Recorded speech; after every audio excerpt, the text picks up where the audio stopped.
జీవితమొక పయనమని గమ్యము తెలియదని తెలిసిన ఈ మనిషి పయనమాగదు.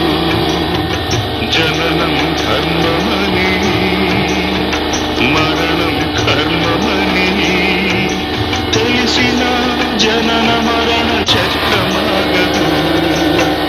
మరణం తథ్యమని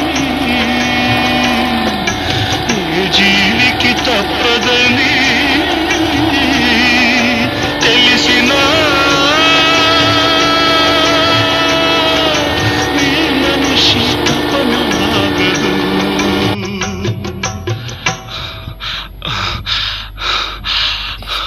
ఈ బ్రతుకు తపనాగదు. ఆగదు ఏ నిమిషము నీ కోసము.